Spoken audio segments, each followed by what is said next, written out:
प्रिय संस्कृत मित्राणि, नमः संस्कृताय।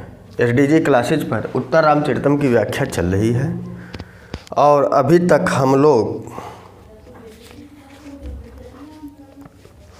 70 या 71 गद्य तक पढ़ चुके हैं और अब उसके आगे माने 14 श्लोक तक हम लोग पढ़ चुके हैं। उसके अंतर्गत जितने भी गद्य पद जाते हैं वहाँ तक का हमने अर्थ सहित व्याख्या को समझा।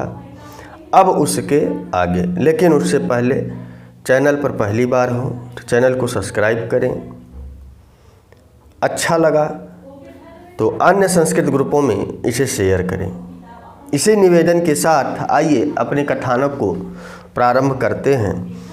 थोड़ा पूर्व कथानक से आपको जोड़ दिया जाए कि पूर्व कथानक जोड़ने का एक ही उद्देश्य होता है कि आपके पिछले घटनाक्रम याद आ जाए। तो जैसे ही श्री रामचंद्र जी गोदावरी के समीप जाते हैं, गोदावरी को नमस्कार करते हैं, तभी तमसा कहती है, महाराज प्रसन्न होइए, प्रसन्न होइए। यह पुत्र जो है विजय को प्राप्त हो चुका है। श्री रामचंद्र जी उसे आयुष्मान विजयताम आयुष्मान ऐसा आशीर्वाद देते हैं। तब सीता कहती हैं, अहो ईदृशों में पुत्र कह समृद्ध, मेरा पुत्र इतना बड़ा हो गया है। यहाँ तक का कथानक हमने इसके पहले वाले भाग में पढ़ लिया था। अब उसके आगे की कथानक है। फिर राम जी कहते हैं, जब सीता ने कहा कि मेरा पुत्र इतना बड़ा हो गया है, अब श्री रामचंद्र जी कहे, हा देवी दृष्टया वर्धसे, हे देवी, हे सीते, तुम सौभाग्य से बढ़ रही हो। दृष्टया दिया है कि तुम सौभाग्य से बढ़ रही हो। कहने का तात्पर्य है कि यह अभी गजसावक था, इन्होंने इस गजसावक ने एक हथनी के साथ विवाह कर लिया, परिवार बढ़ गया। इसीलिए श्री रामचंद्र जी कह रहे, हा देवी, अरे ये तो सीता का परिवार बढ़ रहा है। हा देवी सौभाग्य दृष्टया वर्ध से, तुम सौभाग्य से बढ़ रही हो, तुम्हारा कुल खानदान बढ़ रहा है। और जब यह बढ़ रहा है तो यहाँ पर श्री रामचंद्र जी मंदाक्रांता छंद में बताते हैं कि वह पुत्र कैसा है। तो एनो गच्छत् बेसकेशलय स्निग्धदन्तानुकुरेण व्याकृष्टस्ते सुतनुलवली पल्लवः कर्णमूलात् सोऽयं पुत्रस्तव मदमुचां वारणानां विजेता यत्कल्याणं वयसि तरुणे भाजनं तस्य जात यत्कल्याणं वयसि तरुणे भाजनं तस्य जात। तो पहली लाइन में दिया कि एनोद्गच्छत् बेसकेशलय। विषकेशलय माने होता है कमल नाल का दंड। कमल की नाल को विषकेशलय कहते हैं। और आगे आ जाइए, दिया है एन। दिया है एन माने जो, एन माने जो उद्गच्छत निकलता हुआ। उद्गच्छत माने निकलता हुआ। विषकेशलय है कमल नाल का जो अग्रभाग है। स्निग्ध है माने कोमल। दंत माने दांत। अंकुरेण माने अग्रभाग, दांत के अग्रभाग से। अब नीचे जब दूसरी लाइन में आप आएंगे तो लिखा है सुतन, हे सुंदरी, हे सुंदर तन वाली। यह सीता के लिए आया है कि हे सुंदर तन वाली, हे सुंदरी, हे सीते, एनोदगच्छद विषकिसलय स्निग्ध दंतांकुरेण। दंतांकुरेण अर्थात एन दंताकुरेण, एन में भी तृतीया है और दंताकुरेण में भी तृतीया है, कि जिस दांतों के अग्रभाग से, एन दंताकुरेण, और वह दांत कैसे हैं तो वही बताया कि विष स्निग्ध है, कोमल है। दंताकुरेण कैसा है, उस गस्सावक के दांत कैसे हैं तो बोले कि उस गस्सावक के जो दांत हैं वह स्निग्ध कोमल है। और कोमल कैसा है तो बोले विष किसलय, कमल नाल के समान कोमल है। और वह कमल नाल कैसा है, उद्गच्छत, माने अभी जल्द ही जल्द निकला हुआ है, ऐसे विष किसलय के समान कोमल दांत वाले, कोमल दांतों के द्वारा, तृतीयांत लगा है तो हो जाएगा एन दंताकुरेण, माने जिस दांतों के द्वारा या जिस दांतों के अग्रभाग से। और वह दांत कैसे हैं, बोला स्निग्ध है अर्थात कोमल है। और कोमलता कैसी है, बोले विष किसलय, कमल नाल के समान है। और कमल नाल कैसा है कि वह अभी अभी निकल रहा है। तो जो चीज़ें अभी अभी निकलेंगी, जैसे पत्ता है, वह अगर तुरंत में विकसित हो रहा हो, तुरंत वह बढ़ रहा हो तो वह बहुत कोमल होगा। लेकिन 2 दिन बाद कोमलता तब भी रहेगी, लेकिन उतनी कोमलता नहीं रहेगी। तो यहाँ भवभूत ने कोमलता को एक चरम सीमा पर पहुँचाया कि यह वही गजसावक है। जब वह शैशवावस्था में था, अर्थात जब वह अपने बाल्यावस्था में था, तो वह हे सुंदरी, हे सुतन, वह अपने कोमल दांतों से लवली पल्लवम, लवली एक लता है, लवली के पल्लव को कर्णमूलात, कर्ण के मूल से, कर्ण के जड़ से, ये जो हमारा नीचे का लटकता हुआ कान का भाग है, इसको जड़ में, और इसी में सीता जी लवली की लता पहनती थी।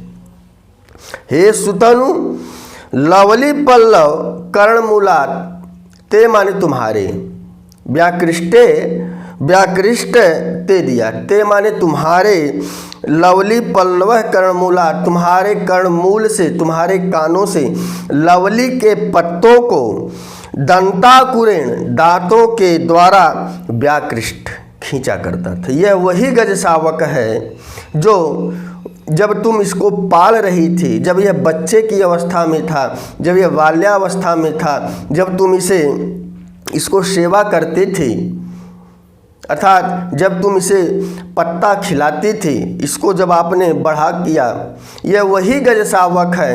ते तुम्हारे लवली पल्लव कर्णमूला, तुम्हारे कानों से लवली के पत्तों को, लवली लता के पत्तों को अपने दंताकुरेण, दांतों के अग्रभाग से व्याकृष्टे, खींचा करता था।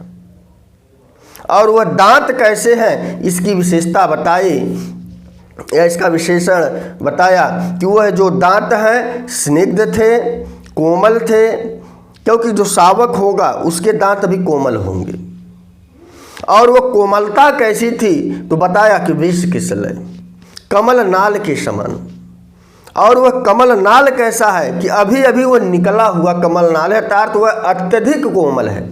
कमल नाल 1-2 दिन पुराना हो जाए, निकला जैसे ही वह बढ़े 1-2 दिन पुराना हो जाए, उसमें थोड़ा सा कठोरपन आ जाएगा। लेकिन भवभूत ने बताया कि वह अभी अभी निकला हुआ कमल नाल है। ऐसे कमल नाल के समान कोमल दांतों के द्वारा ते माने तुम्हारे कर्णमूलात, कर्णमूल से लवली पल्लवम, लवली लता के पल्लव को व्याकृष्टे, खींचा करता था। सो तीसरी लाइन में आया है सो अयम, यह वही पुत्र है, यह वही पुत्र है जो तुम्हारे कर्णमूलात से लवली पत्तों को खींचा करता था। और वह दांत कैसे हैं, दांतों के द्वारा खींचा करता था। वह दांत कैसे हैं, स्निग्ध है। और कोमलता कैसी है तो बोले विष किसलय के समान है।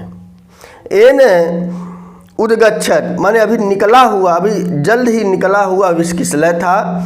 ऐसे कोमल से युक्त अपने दांतों के अग्रभाग से सीता जी के कानों में लगे लवली के पत्तों को वह खींचा करता था। सो अयम, यह वही पुत्र है कि सोयम पुत्र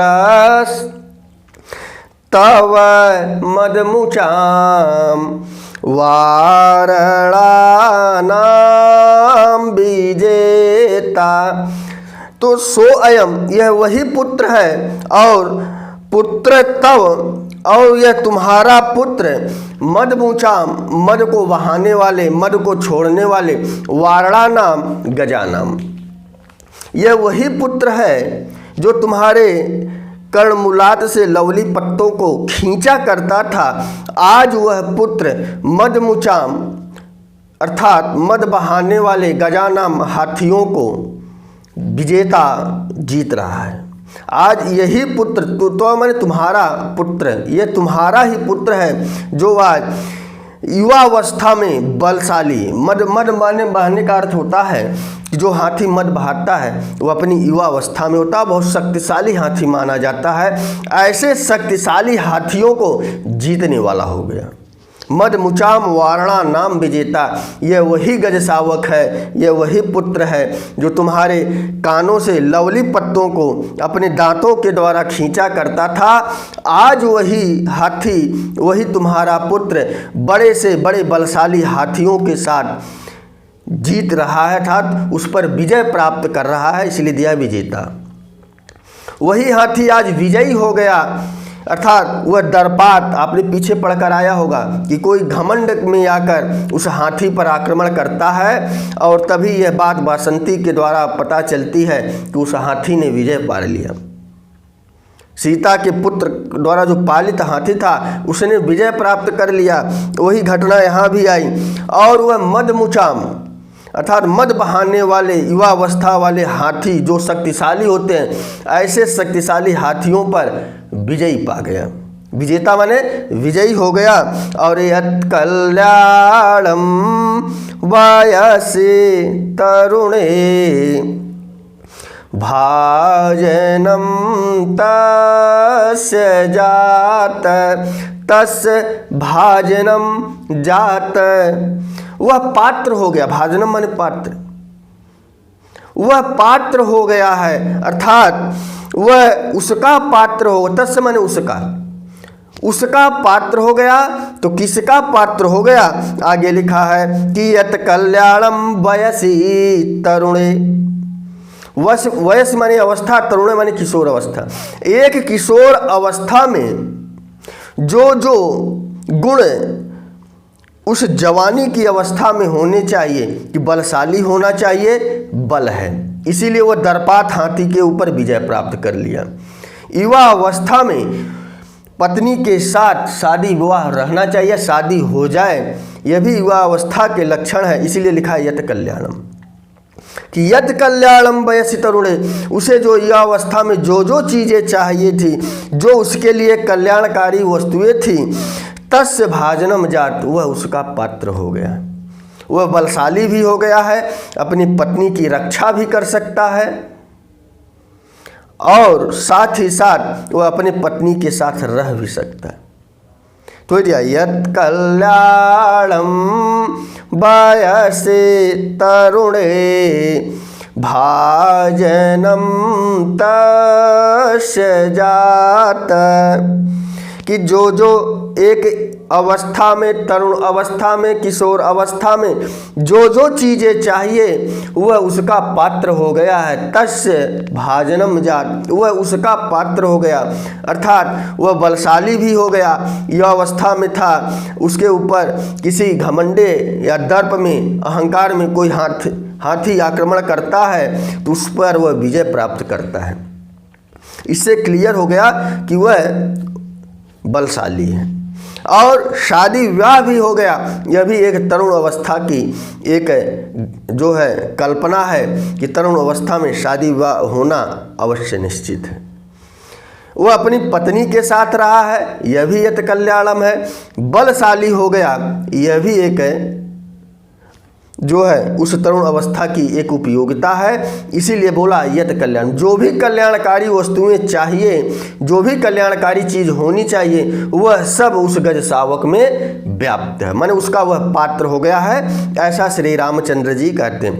तो पहले इस श्लोक के 2 लाइनों में उन्होंने पूर्व जब सीता जी उसको पाल रही थी उस समय का वर्णन किया, और नीचे के 2 लाइनों में बताया कि आज वही जो गज शावक है वह बड़े से बड़े शक्तिशाली हाथियों पर विजय प्राप्त कर रहा है। अर्थात एक युवा अवस्था में या तरुण अवस्था में यह सब जो है विशेषताएं एक व्यक्ति के अंदर, एक जीव के अंदर अवश्य होनी चाहिए कि वह अपने पत्नी के साथ जीवन निर्वहन करे और वह बलशाली हो, अपनी पत्नी की रक्षा कर सके। एनोद्गच्छत् बेसकेशलय स्निग्धदन्ताकुरेण व्याकृष्टस्ते सुतनुलवले पल्लवकर्णमूलात् सोऽयं पौत्रस्तव मदमुचां वारणानां विजेता यत्कल्याणं वयसि तरुणे भाजनं तस्य जात। तो इतना वाक्य जैसे ही श्री रामचंद्र जी कहते हैं मंदाक्रांता छंद में, फिर सीता कहती हैं अवयुक्त है इदानीं दीर्घायुर अनया सौम्य दर्शनया भवतु। अवयुक्त है माने जो अलग ना हो, वियुक्त माने अलग होना, अवियुक्त माने जो अलग ना हो।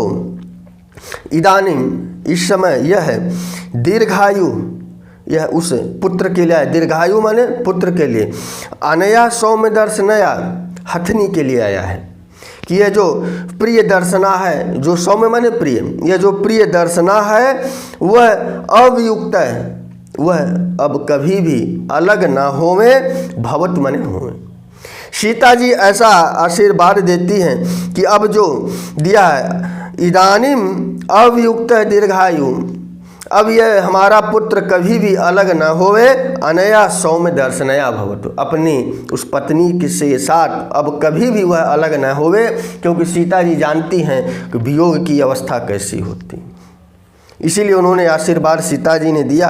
अवियुक्त है इदानीम दीर्घायु, दीर्घायु शब्द आया है उस गज शावक के लिए, और अनया सौम्य दर्शनया शब्द आया है उस हथनी की पत्नी के लिए, कि अब यह दोनों अवियुक्त है, अब कभी भी अलग न हों। तो राम जी कहते हैं सखी वासंती पश्य पश्य, सखी वासंती, ये श्री रामचंद्र जी कह रहे हे सखी कि पश्य पश्य देखो देखो, कांतानुवृत्ति चातुर्यम अपि शिक्षितम वत्सेन, यह जो वत्सेन माने पुत्र है, माने वत्सेन पुत्र के द्वारा कांतानु अपनी पत्नी को, कांता माने पत्री को, अनुवृत्ति चातुर्यम, अनुवृत्ति माने मनाना, अनुवृत्ति माने मनाना, चातुर्यम माने चतुरता के साथ, शिक्षितम माने शिक्षित करना। अर्थात ये अपने इस पुत्र को देखो दिया ना, वत्सेन माने पुत्र के द्वारा। राम जी जब देखते हैं कि वह पति पत्नी गज शावक जो हैं वह गोदावरी में स्नान कर रहे हैं, तो वासंती को यही दिखाते हैं, हे वासंती देखो देखो, कांतानुवृत्ति, ये अपने पत्नी को चातुर्य माने चतुरता के साथ शिक्षितम मना रहा है। यह अपनी पत्नी को कैसे चतुरता के साथ मना रहा है, कैसा वह प्रेम प्रदर्शित कर रहा है। तब जो है यहाँ पर शार्दूल विक्रीडित छंद में फिर श्री रामचंद्र जी देखते हैं और एक शार्दूल विक्रीडित छंद में श्लोक करते हैं कि लीलोत्खात मृलाल कांड कवल सूर्या स्वैरयदिमः सजौ सततगा,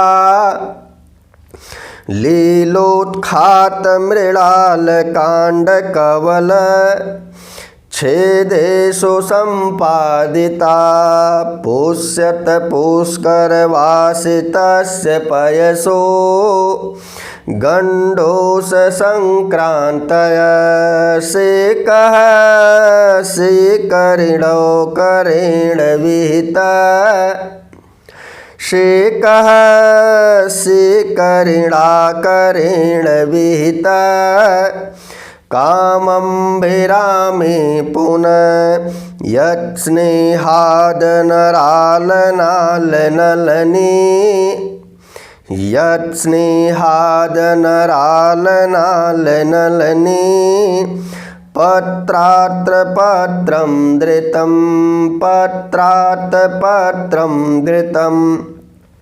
यहाँ पर श्री रामचंद्र जी बता रहे हैं कि यह कितनी चतुरता से गजशावक अपनी पत्नी को मना रहा है, उसकी व्याख्या कर दे कि यत स्नेहात, जो स्नेह के कारण, प्रेम के कारण वो अपनी पत्नी को कैसे मना रहा है। ऊपर की लाइन में आ जाए, चौथी लाइन में लिखा है यत स्नेहात, माने जो स्नेह के कारण, प्रेम के कारण लीलोत्खात मृलाल कांड कवल छेदेषु संपादिता।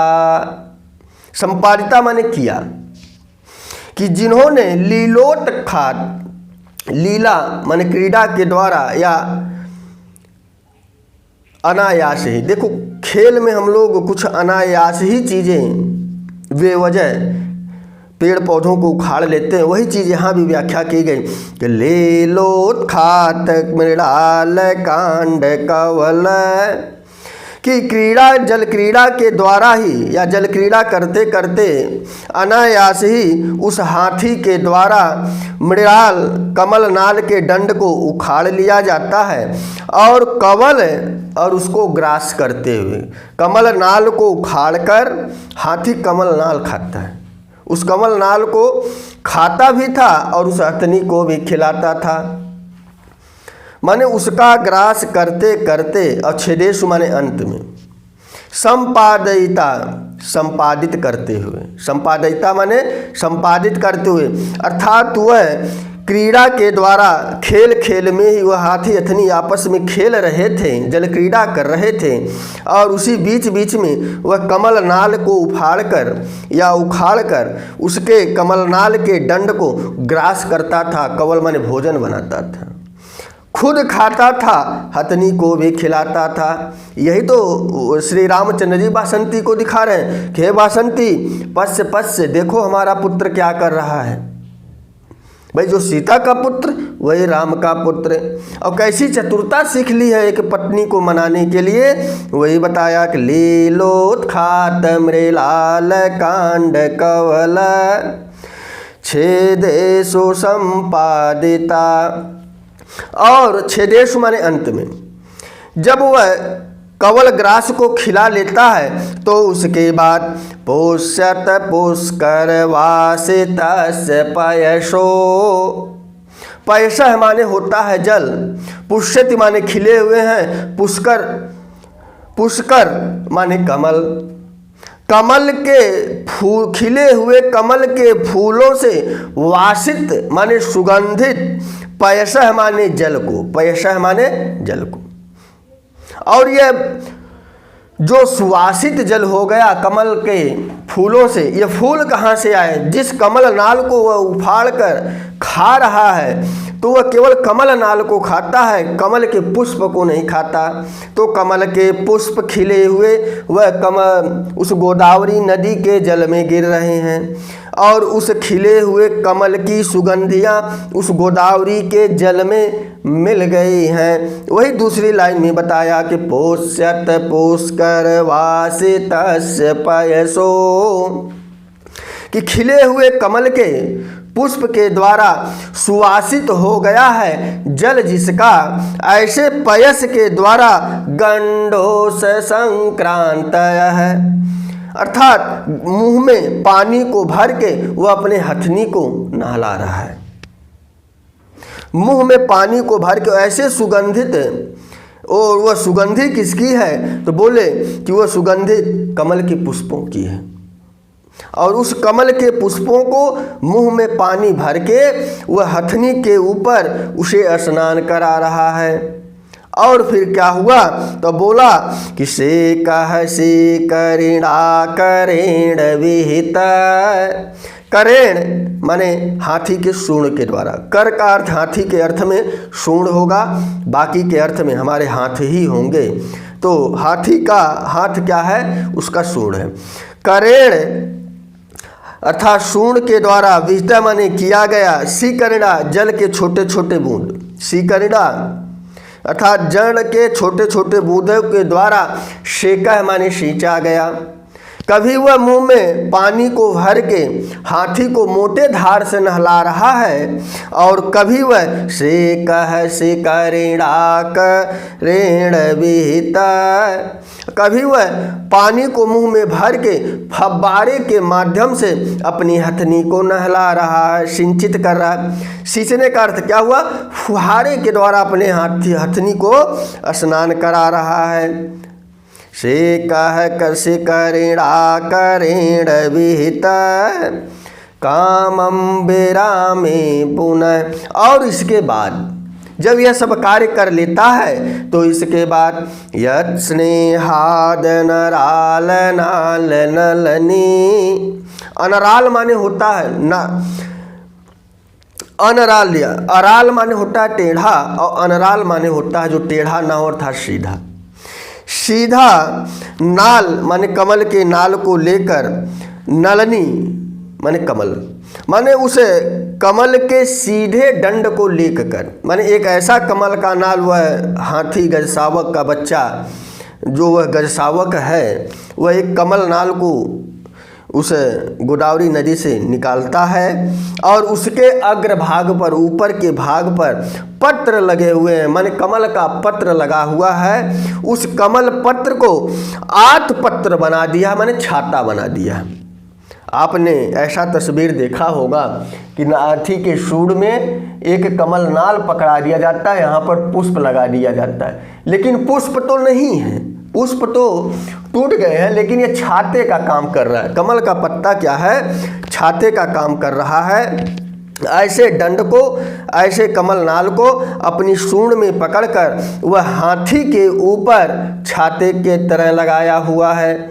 दो चीज़ें क्लियर हुई, पहले गंडू संक्रांति के द्वारा माने मुंह में पानी भरकर मोटी धार से उसे स्नान कराया, फिर सेकह सिकरिणा करेण विहित अर्थात फिर उसके द्वारा फव्वारे के द्वारा स्नान कराया गया। जब हाथी को स्नान करवा लिया तब वह एक कमल नाल को उफाड़कर, जिसके अग्रभाग में कमल का पत्ता लगा हुआ है, ऐसे पत्ते को अपनी सूंड में पकड़कर छाते के रूप में उस हाथनी के ऊपर किया हुआ है। आप इस दृश्य की कल्पना कर सकते हैं कि अर्थात वह धूप से बचा रहा है, और यह सब क्यों कर रहा है, यत् स्नेहात् प्रेम के कारण कर रहा है। यही तो श्री रामचंद्र जी वासंती से बोलते हैं, हे वासंती पश्य पश्य, देखो ये कितनी चतुरता सीख गया है, अपनी पत्नी को कैसे मना रहा है। तो ही बोला कैसे कैसे मना रहा है, पहले तो कमल नाल को खींचकर उसको ग्रास कर रहा है, उसको, हाथी को कमल नाल खाना बहुत पसंद है, अर्थात उस कमल नाल के डंड को खा रहा है, और उससे जो कमल नाल में लगे पुष्प हैं वह उस जल में गिर गए हैं, और उस पुष्प के द्वारा सुवासित जो जल हो गया है, उस जल को मुख में भरकर हथनी को स्नान करा रहा है। और तीसरी लाइन में बताया उसी जल में से फिर उसे फव्वारे के ऊपर उसे जो है एक सींच रहा है, अर्थात फव्वारे से भी उसका स्नान करा रहा है। और इस सब कामों के बाद अंत में वह एक कमल नाल निकाल कर, अर्थात और वह कमल नाल कैसा है, अनराल है, सीधा है, उसके ऊपर पत्ता लगा हुआ है, उसको सूंड में पकड़कर हथनी के ऊपर किया हुआ है, अर्थात आतपत्र वह धूप से बचाने का भी प्रयास कर रहा है। ऐसी घटना को देखकर वो श्री रामचंद्र जी कहते हैं, देखिए हमारा पुत्र क्या कर रहा है, अपनी हमारी बहुरिया को कैसे वह जो है अपने लोलुप मन चंचलता के कारण, अर्थात अपनी युवावस्था की जो चंचलता होती है, कैसे वह चतुरता सीख गया है, एक पत्नी को कैसे कैसे मनाना चाहिए, वह सब क्रियाएं ये देखो हथनी है, क्षमता में हाथी माने उस सीता देवी के द्वारा पाला गया जो यह हाथी है वो अपनी पत्नी को कैसा मना रहा है। यह श्लोक इसे शार्दूल विक्रीडित छंद में कहा और बोला कि लीलोत्खात मृलाल कांड कवल छेदे सुसंपादिता पोष्यत पुष्कर वासितस्य पयसो। अर्थात वह जो पयस है कैसे हो गया, खिले हुए कमल के द्वारा, जो उस कमल में सुगंधी है उससे सुवासित हो गया, ऐसे जल के द्वारा वह उसे स्नान करा रहा है। गंडोस संक्रांत माने मुंह में भरकर, गंडूस माने कुल्ला करना होता है, मुंह में भरकर पानी को जब हम उगलते हैं वह कुल्ला करना कहलाता है। तो गंडूस संक्रांति के द्वारा माने मोटी धार के द्वारा पहले स्नान कराया, उससे भी उसकी इच्छा नहीं पूरी हुई तो और मनाने का प्रयास किया, तो फब्बारे के द्वारा से कह से करेणा करेण विहित माने किया, करेण माने शूर्ण के द्वारा, शीकरेणा छोटे छोटे पानी के बूंदों के द्वारा, से कह माने सींचा, और कामम बेरा में पुनः, इसके बाद अंत में एक कमल सीधा नाल लेकर उसके ऊपर पत्ता लगा था हथनी के ऊपर, इसी तरह लेके वह खड़ा हो गया था, तो वह छाते का भी काम कर रहा है। ऐसी जो है वह हाथी अपने हथनी को मना रहा है। इतना श्री रामचंद्र जी कहते हैं। तब उसके बाद सीता कहती हैं कि भगवती तमसे अयम तावत दृशो जाता है, अरे यह इतना बड़ा हो गया, हमारा पुत्र इतना बड़ा हो गया, तो पुनर्जानम एतावता कालेन कुशलयो कीर्दिशा समृतावित, पता नहीं हमारे लव कुश कितने बड़े हो गए होंगे। जब यह पुत्र हाथी का बच्चा इतना बड़ा हो गया तो दिला तो जानामि एतावता कालेन कुशलयो कीर्दिशो समृताविति, अर्थात हमारे लवकुश कितने बड़े हो गए होंगे, यह संभावना कीजिए रही, पता नहीं इतने समय में हमारे लवकुश कितने बड़े हो गए होंगे। तब तमसा कहती है या दृशो अयम तादृशो तावपि, जैसा यह है वैसे आपके लवकुश भी बड़े हो गए होंगे। क्योंकि सीता जी जब उस गस्सावक को देखती हैं तो कहते हैं जब यह पुत्र इतना बड़ा हो गया, गस्सावक जब इतना बड़ा हो गया हमारे पुत्र कितने बड़े होंगे। तभी तमसा कहती है या दृशो अयम तादृशो तावपि, जैसा यह गस्सावक तुम्हें बड़ा दिखाई पड़ रहा है इसी तरह तुम्हारे भी पुत्र युवावस्था को प्राप्त हो रहे हैं, अर्थात वो अभी युवावस्था में प्रवेश कर रहे हैं। तब सीता ये दृश्यस्मि मंदभागिनी यस्यान केवलम आर्यपुत्र विरहोपि, कहती है कि ये दृश्य अस्मि मंदभागिनी, मैं ऐसी अभागन हूँ कि यस्याह न, जिसका केवल अपने पति से ही वियोग नहीं है। यस्याह न केवलम आर्यपुत्रम, ऐसा नहीं है कि मैं केवल अपने आर्यपुत्र से अपने पति से वियोग में हूँ, पति से भी मैं दूर हूँ, वियोग की अवस्था में हूँ, और पुत्र विरहो अपि, और मैं पुत्र के भी वियोग से, माने मैं दो वियोग की अवस्था से गुजर रही हूँ। एक तो पति का वियोग है और दूसरा पुत्र का वियोग है। इतना कहकर सीता तात्पर्य है कि आज कथानक को यहीं समाप्त करते हैं। अब इसके आगे का कथानक अगले वीडियो में मिलेगा। कैसा लगा कमेंट में अवश्य लिखें, और तमसा से फिर कथन प्रारंभ होगा। आज कथानक यहीं समाप्त हुआ कि मैं केवल आर्यपुत्र का ही वियोग नहीं सह रही हूँ, अपने स्वयं पुत्र का भी वियोग सह रही हूँ। यहीं पर कथानक आज समाप्त करते हैं। तो बस आज के लिए इतना ही। नमः संस्कृताय, शुभ संध्या, शुभ रात्रि।